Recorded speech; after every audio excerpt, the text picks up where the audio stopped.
Apa babi hukumnya? Haram. Haram mutlak, kecuali dalam kondisi darurat.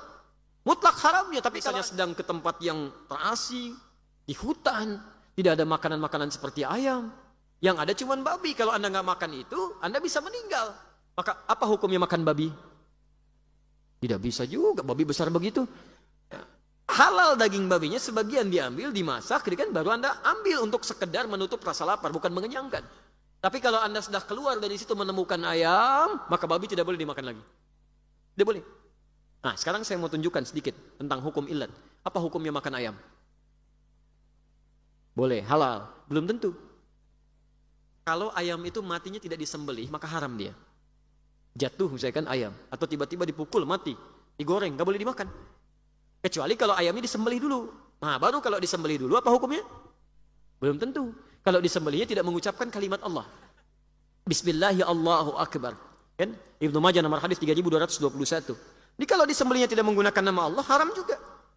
Makanya kalimat itu nggak sembarangan. Kalimat itu bisa menghadirkan hukum. Makanan halal karena kalimat. Nikah halal karena kalimat. Antum masuk Islam karena kalimat. Makanya ketika antum mengucapkan kalimat yang salah, akidah bisa salah. Misal, di kepercayaan yang lain, bukan yang ada di Indonesia ya. Misal, ada perayaan namanya perayaan nakal misalkan. Antum katakan selamat nakal. Itu bukan di Indonesia ya, di tempat yang lain. Antum ucapkan, itu nggak bisa karena itu kalimat. Kalimat, makanya keluar fatwa. Bahkan sebelum MUI mengeluarkan fatwa, kita tetap toleransi dengan saudara-saudari kita. Tidak boleh kita mengganggu kalau sedang ibadah.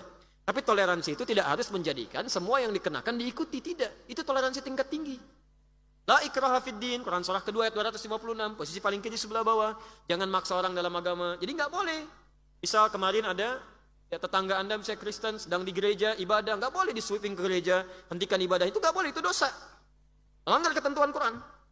Lakum dinukum waliyadin, silakan bebas. Anda ibadah, terserah Anda. Saya ibadah, kita berdakwah saja dalam kebaikan. Nggak boleh paksa. Tapi juga jangan ikut-ikutan untuk dikenakan hal-hal yang melekat pada ketentuannya, termasuk mengucapkan kalimatnya. Itu sudah keluar fatwa. Dulu Kiai Haji Muhammad Hashim bin Ash'ari Hadratus Syekh, pendiri Nahdlatul Ulama, tanggal 31 Januari 1926, menulis 19 kitab.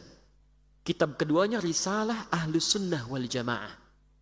Silahkan dilihat di halaman ke-14, paragraf yang pertama, baris ke-4 sampai baris ke-7, posisinya paling kanan sebelah atas.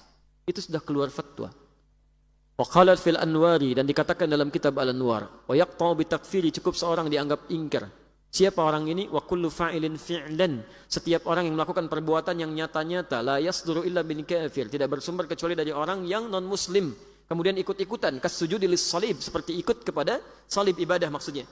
Awin nar, atau menyembah api, awil masyi ilal kanais, atau sengaja ikut beriringan ke tempat ibadah, ke gereja misalnya. Ya, itu contoh saja. Bizadani dia, atau mengenakan atributnya. Oleh beliau dihukumi ingkar, bagian dari tasyabuh, nggak boleh. Jelas ya?